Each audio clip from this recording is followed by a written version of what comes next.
বৃত্তিমূলকের সঙ্গে যুক্ত যত শিক্ষক, প্রশিক্ষক, শিক্ষাকর্মী, নৈশরক্ষী, প্রহরী এবং নোডাল কর্মচারী আছেন, তাদের এখন শুধু পাওয়ার আকাঙ্ক্ষা।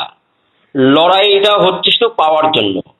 তাই ঐক্যবদ্ধ হওয়ার যে ডাক বিভিন্ন সংগঠনগুলো দিয়েছিল, সেই ঐক্যবদ্ধ লড়াইয়ের মধ্যে দিয়ে কি জয় আসছে, নাকি আগামী দিনে এই লড়াইটাকে আরো ঐক্যবদ্ধভাবে যে লড়াইটা চালানো যায়, তাহলে দাবি আদায় হতে পারে? এই নিয়ে আজকে আলোচনায় আছেন নিখিল বঙ্গ বৃত্তিমূলক প্রশিক্ষক সমিতির সম্পাদক সুভাষিস ব্যানার্জি মহাশয়। সুভাষিস বাবু, আপনাকে নমস্কার আমাদের ওদিকে ইউটিউব চ্যানেলে। হ্যাঁ, নমস্কার তাপস বাবু। সুভাষবাবু, দীর্ঘদিন ধরে আমরা দেখছি আপনারা মাঝে মাঝেই কয়েকজন মিলে অন্তত প্রতিনিধিত্ব, বৃত্তিমূলক শিক্ষক শিক্ষিকা যত আছে সকলের প্রতিনিধিত্ব করার জন্য আপনারা নিখিল বঙ্গ বৃত্তিমূলক প্রশিক্ষক সমিতি এবং যৌথ সংগ্রামী মঞ্চের পক্ষ থেকে আপনারা কাউন্সিলে যাচ্ছেন এবং দীর্ঘ আলাপ আলোচনা করছেন। গতকালকেও দেখলাম ব্যতিক্রম নেই, আপনারা আলোচনা করলেন ডাইরেক্টর এবং সিইওর সঙ্গে। মূলত কি আলোচনা উঠে আসলো যদি একটু খোলসা করে বলেন আপনি আমাদের থেকে। আচ্ছা তাপসবাবু, আপনার চ্যানেলের মাধ্যমে সারা রাজ্যের বৃত্তিমূলকের সঙ্গে জড়িত শিক্ষক, প্রশিক্ষক, শিক্ষাকর্মী, নোডাল কর্মচারী সকলের কাছে প্রথমে ক্ষমা চেয়ে নেব। আমার গতকাল রাতের মধ্যেই বিবৃতি দেওয়ার কথা ছিল, কিন্তু রাজনৈতিক কারণে, আমি একজন রাজনৈতিক কর্মী রাজনৈতিক দলের, ফলে সারা দিন এই আজকেই ভর্তিটা শেষ, ফলে এই সারা দিন আমি ব্যস্ত ছিলাম। তার মধ্যেও আমি কাউন্সিল গিয়েছিলাম, কিন্তু রাতের ওই ভিডিওটি করে ওঠা হয়নি। সেই কারণেই আমি আপনার চ্যানেলের মাধ্যমে সকলের কাছে ক্ষমা চেয়ে নিচ্ছি। আমরা যে কারণে কালকে এত কাজের মধ্যেও গেলাম, তার কারণ হচ্ছে বৃত্তিমূলক সংগ্রামী মঞ্চ আজ আর একা নয়। বৃত্তিমূলক সংগ্রামী মঞ্চ এবিভিপিটিএ ডাব্লিউএ এবং এবিভিপিটিএ ছাড়াও অন্যান্য সমস্ত শিক্ষক সংগঠনের নেতৃত্বকে বাদ দিয়েও একটা বড় অংশের শিক্ষক, প্রশিক্ষক, শিক্ষাকর্মীরাও কিন্তু আজকে এই বৃত্তিমূলক সংগ্রামী মঞ্চের পাশে এসে দাঁড়িয়েছে। ফলে বৃত্তিমূলক সংগ্রামী মঞ্চ আজকে বৃত্তিমূলকের একটা বড় প্ল্যাটফর্ম, যে প্ল্যাটফর্মটা এর আগে করে দেখিয়েছে বৃত্তিমূলক যৌথ মঞ্চ। ফলে আমরা অভিজ্ঞতার মধ্যে দিয়ে শিখেছি কি করে লড়াই আন্দোলন সকলে মিলে করা যায়। যে অভিজ্ঞতা আমাদের যৌথ মঞ্চ দিয়েছিল, যে অভিজ্ঞতা আমাদের আগের বারের দাবি আদায়ের ক্ষেত্রে যৌথ মঞ্চ একটা গুরুত্বপূর্ণ ভূমিকা পালন করেছে, সেই রকমই একটা আরেকটা প্ল্যাটফর্ম, যে প্ল্যাটফর্মটা সবাইকে নিয়ে। ফলে আমরা সেই কারণেই এই মঞ্চটা যখন তৈরি হয়, তারপরেই যখন বুঝেছিলাম যে মঞ্চটাই একমাত্র দাবি আদায়ের মঞ্চ, তখনই আমরা কোনো দ্বিধা না করে একেবারে নিঃশর্তভাবেই এই মঞ্চের সঙ্গে আমরা আসি এবং তাকে সমর্থন করি, যা রাজ্যের সমস্ত শিক্ষক, প্রশিক্ষক, শিক্ষাকর্মীরা জানেন। গতকাল আমাদের যে দাবি ছিল যে অবিলম্বে 5 লাখ এবং 65, যা রাজ্যের মুখ্যমন্ত্রী তার বিবৃতিতে বিভিন্ন মিটিংয়ে বলেছেন, তা সত্ত্বেও আমরা দেখলাম যে কারিগরি দপ্তর সেটা নিয়েও তালবাহানা করছে। আর ওই কারিগরি দপ্তরের অঙ্গুলি হেললে যে সংগঠনের নামে যে বদমাইশগুলো নড়াচড়া করে, তারা এই কদিন নীরব ছিলেন, কোনো কথা বলেননি যে কেন হচ্ছে না। অন্য ডিপার্টমেন্টগুলোতে তো তাদের ডিপার্টমেন্টাল অর্ডার বেরিয়ে গেল। আমরা বলেছিলাম কোনো কথা শুনবো না, নির্বাচন চলাকালীন ইউএনও নম্বর আদায় করে এই দাবি আমাদের মেনে নিতে হবে। দেখলাম কি, একটি জিও বেরোলো, সেই জিওতে 5 লক্ষ টাকা রিটায়ারমেন্ট বেনিফিটের কথা বলা হয়েছে, এখনো 65-র কথা বলেনি। ফলে আমরা তাই নিয়েও লড়াই আন্দোলনে আছি এবং বলেছি যে ওটাও আমাদের প্রাপ্য, সেই প্রাপ্য অধিকারটাও আমাদের দিতে হবে। ফলে সেইটাও আমাদের মূল লক্ষ্য ছিল না। গতকাল আমাদের যে বিষয়টা ছিল, আপনি জানেন সারা রাজ্যের হেলথের সঙ্গে জড়িত যে মানুষগুলো, তারা অত্যন্ত অনিশ্চয়তার মধ্যে আছেন। কেননা কোনো অর্ডার বাদ দিয়ে, কোনো নোটিফিকেশন বাদ দিয়েই হচ্ছে কারণ না জানিয়েই পুরো হেলথটাকে আপনাদের ওই হোল্ড করে রেখে দিয়েছে, যাতে কোনো না হচ্ছে পরীক্ষা, না হচ্ছে অ্যাডমিশন, না করা যাচ্ছে কিছু। শিক্ষকরা একেবারে জর্জরিত হয়ে যাচ্ছে। এই অবস্থায় আমরা এর আগেও বহুবার গেছি, কিন্তু কালকে আমরা গেলাম তার মূল কারণ আমরা সিইওর সঙ্গে বসবার কথা। ইতিপূর্বে একাধিকবার ওনাকে চিঠি দিয়েও উনি আমাদেরকে যোগাযোগ করেননি। কালকে জানতে পারলাম যে কি দপ্তরের অবস্থা, যে সিইও কালকে বলছেন যে আমার কাছে এরকম কোনো চিঠি আসেনি। তাহলে কারা চিঠিগুলো রিসিভ করেন? কারিগরি দপ্তরে ভাবার কথা বলছি, কারা এই দপ্তরের চিঠিগুলো রিসিভ করেন, সেই চিঠিগুলো জায়গা মতো দেন না, তাদের বিরুদ্ধে কারিগরি দপ্তর কি পদক্ষেপ নেবেন? নাকি সিইও মিথ্যা বলছেন? আমরা কোনটা ধরবো? যদি যেখানে আমরা দিচ্ছি সেখান থেকে সিইওর কাছে না পৌঁছাতে, তাহলে তাদের বিরুদ্ধে দপ্তর কি ব্যবস্থা নিচ্ছে সেটাও আমরা যেরকম দেখবো। আর সিইও দেখেও না দেখার ভান করছেন কিনা, এটাও এবার পরিষ্কার হবে।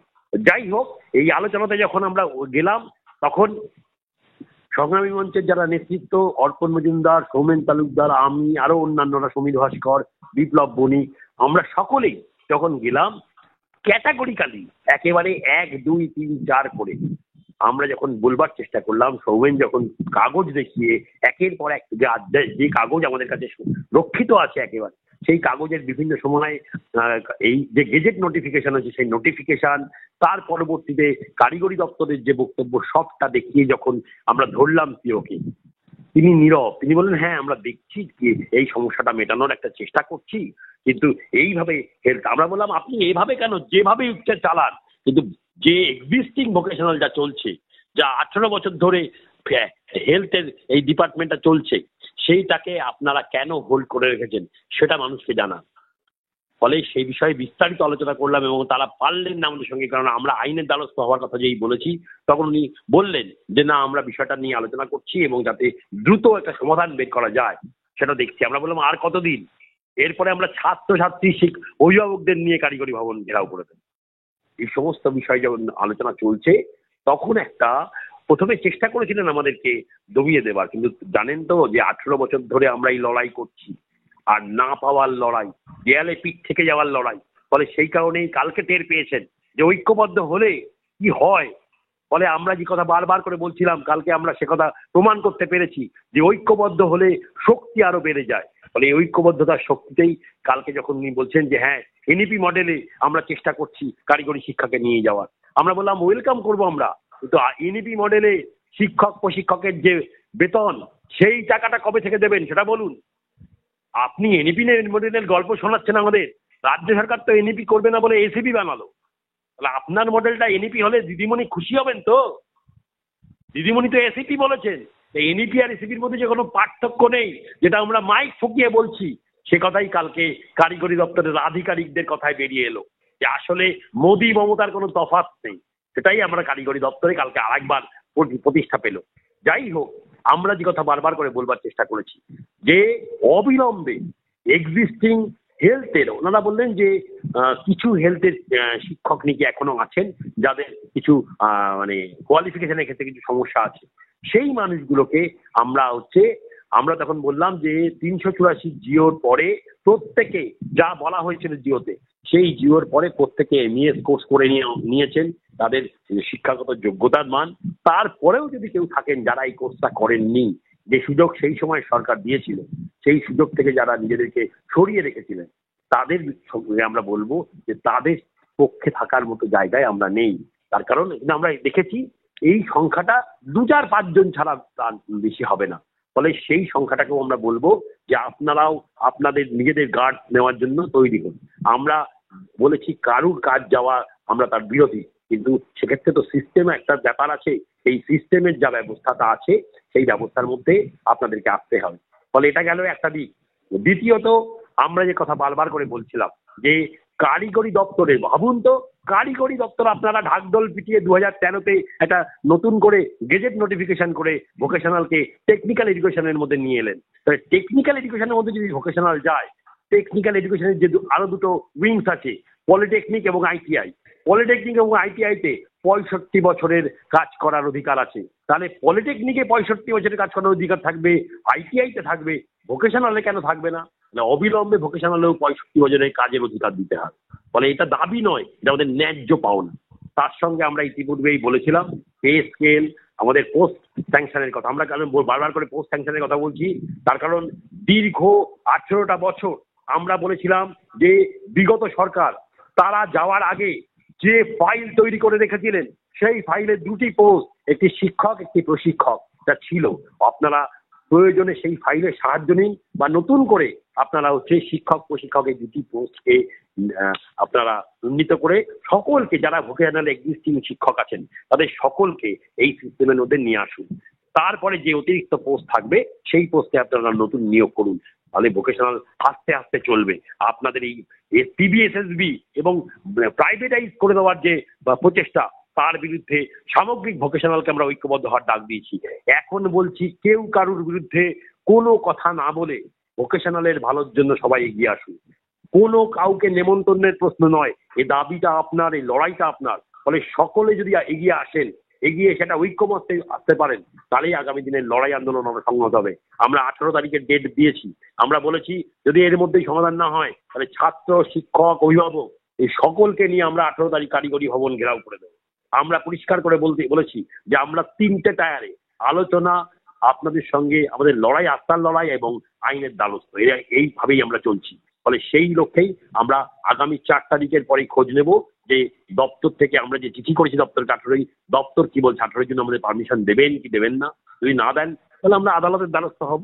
আমাদের কাছে তো আদালত খোলা আছে, একের পর এক চপেটাঘাত হচ্ছে। এই যে নৈশ প্রহরীদের যে মামলা, যেখানে পরিষ্কার করে হলফনামা দিয়ে বলতে হবে কারিগরি দপ্তরকে, কেন এদেরকে ওই 9,260 টাকা ওই টাকাটা দেন না, কেন আমার নৈশ প্রহরীরা এই সমস্ত সামাজিক সুরক্ষাগুলো পান না, এটা হলফনামা দিয়ে বলতে হবে।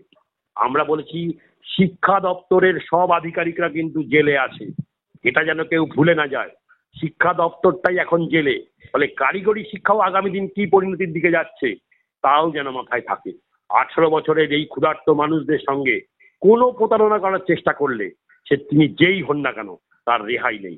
ফলে সকলকে বলবো, ওরা চাইছে আমাকে আপনাকে বিভাজিত করে, আমাকে আপনাকে লড়িয়ে দিয়ে ওদের সুবিধা আদায় করতে। আর আমরা চাইছি সবার সব ক্ষোভ, বিক্ষোভ, ইগো সব বিসর্জন দিয়ে সকলকে ঐক্যবদ্ধ করতে। এর কারণ এই ঐক্যবদ্ধ হতে পারলেই ওরা যে ভয় পেয়েছে। আমার ইপিএফ ইতিমধ্যেই নবান্নের লিগাল স্টেজে, লিগাল সেলে চলে গেছে আমাদের ইপিএফ এর ফাইল। সেই কারণেই আমরা বলতে চাইছি ইপিএফ, আমাদের পে স্লিপ, আমাদের পোস্ট স্যাংশনিং সমস্ত যে কাজগুলো একের পর এক আমরা আদায় করব, এ কিন্তু কেউ দয়া করে দিচ্ছেন না, এ দিচ্ছেন আপনার আমার ঐক্যবদ্ধতার লড়াইয়ের ফল। ফলে এর একক দাবি কেউ সংগঠন করবে না, এই দাবি সবার। এই দাবি আমি, আপনি, আমরা সবাই রাস্তায় নেমে এই দাবি রেখেছিলাম। সরকার বুঝেছে এই দাবিটা ন্যায্য দাবি। ফলে এই দাবিটা তারা একে একে একবারেই পারত 65, এবং যেটা তার কারণ মুখ্যমন্ত্রী মঞ্চের মধ্যে এক প্রান্ত থেকে আরেক প্রান্তে হাঁটতে হাঁটতে বলেছিলেন যে সমস্ত কন্ট্রাকচুয়াল সমস্ত স্টাফদের 65 বছরের কাজে কাজ করার অধিকার এবং 5 লাখ টাকা রিটায়ারমেন্ট বেনিফিট আমি ঘোষণা করে দিচ্ছি। তা সত্ত্বেও আমরা 65টা পেলাম না।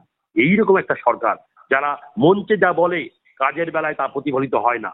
ফলে সেই সরকারের বিরুদ্ধেও আপনাকে আমাকে চিন্তা করতে হবে যে আমি তাদের সঙ্গে থাকবো কিনা। যারা এখনো ভুল বুঝে সঙ্গে আছেন তারা এদের হাত ছাড়ুন, ছেড়ে ঐক্যবদ্ধ মঞ্চে আসুন। সেই মঞ্চই পারবে আগামী দিন সবার দাবিতে এই আন্দোলনকে নিয়ে দিতে এবং সেই দাবি আদায় করতে।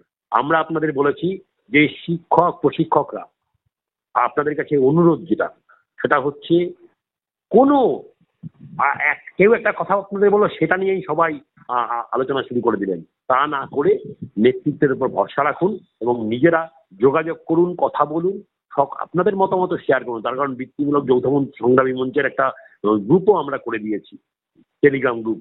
সেখানে আপনার মতামত রাখুন না, আমরা সেগুলোও দেখি। ফলে আমরাও তো শিখতে চাই প্রতিদিন। বিশেষ করে নিখিলবঙ্গ বৃত্তিমূলক প্রশিক্ষক সমিতি মনে করে সারা রাজ্যের শিক্ষক, প্রশিক্ষক, শিক্ষাকর্মী এবং নোডাল কর্মচারীরাই আমাদের শিক্ষক।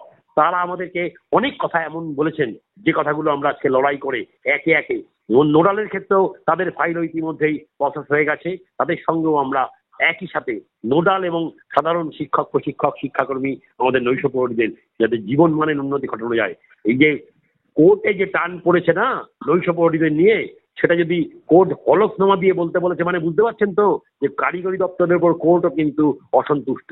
ফলে আগামী দিন আরো মামলা, এই মামলার ভয়েই ওরা খানিকটা করে আমাদের দাবি অর্ধেক দেয়, অর্ধেক আটকে রেখে দেয়। ফলে এইটা আমরা যদি দাবি আদায় করতে পারি তাহলে 18 তারিখ কিন্তু আপনাদের প্রত্যেকের কাছে আমাদের অনুরোধ, পাখির চোখ, 18 তারিখ কেউ ঘরে থাকবেন না। একজন মানুষও যদি ঘরে থাকেন তিনি ভোকেশনাল স্বার্থ বিরোধী। ফলে সেইটাকে যদি আপনি মাথায় রাখতে পারেন তাহলে আপনার সমস্ত ইগো ছাড়ুন, সবাইকে একসঙ্গে নিয়ে ঐক্যবদ্ধ ভোকেশনালের একটা রূপ আমরা রাজ্যকে দেখাতে পারি 18 তারিখ। এবং আমি করজোরে আপনাদের কাছে অনুরোধ করবো, আর কাদা চুরি করবেন না। অনেক করেছি আমরা, অনেক করেছি 18 বছর ধরে আমরা অনেক গাল মন্দ বিভিন্ন কাজ করেছি, এই কাজ আর করবেন না। এতে ক্ষতি হয়ে যাবে বৃত্তিমূলকে, আপনি আমি সকলেই ক্ষতিগ্রস্ত হয়ে যাব। ফলে ঝান্ডার রংটা খালি বৃত্তিমূলকের থাকুক, অন্য রং আপনি আপনার এলাকায় দেখান। ফলে মানুষ জানে কারা মানুষের পক্ষে আছে, তাদের সঙ্গেই মানুষ থাকবেন আগামী দিনে। ফলে সেই কারণেই আমি বারবার করে আপনাদের কাছে অনুরোধ করব যে সকলে মিলে, এবং প্যারামেডিক্যালের ক্ষেত্রে আমরা বলবো একজনও একজনও এই এই এই যে ফতোয়া দিয়েছে সেই ফতোয়া মানবেন না। আমরা কালকে বলে এসেছি যে আপনাদের ঠিক করতে হবে যে আপনার আগে নোটিশ দিয়ে বলুন যে এই হেলথটা বন্ধ হবে, তারপরে হচ্ছে নতুন হেলথ চালু করবেন, তখন আমরা বুঝে নেব। না হলে নোটিশ না হলে আমার কোনো টিচার এই 500 টাকা দিয়ে এই মৌচুক্তি করে কিচ্ছু করবেন না। ফলে আর অল্প কটা দিন অপেক্ষা করুন, এদের পায়ের তলার মাটি কালকে নড়িয়ে দিয়ে এসেছি, ফলে আগামী দিন ওই মাটিটাও কেড়ে নেব। তার কারণ এদের মনে করিয়ে দিয়ে এসেছি শিক্ষা দপ্তরের সমস্ত আধিকারিক মন্ত্রী জেলে, ফলে আগামী দিন কারিগরি শিক্ষায় তার উন্নতি হবে কিনা সেটাও আমরা কিন্তু মনে করিয়ে দিয়ে এসেছি। ফলে এত সহজে আমরা ছাড়ছি না। ফলে ঐক্যবদ্ধ হন সবাই, দল মত নির্বিশেষে। এই ঐক্যবদ্ধ হলেই আমরা আগামী দিন, আমাদের যা বক্তব্য ছিল যে 2টি পদ, একটা pay structure, pay script, EPF, তার আমাদের সময় একদম শেষ হয়ে গেছে। আপনাকে আজকে আর এই আলোচনায় নিতে পারলাম না।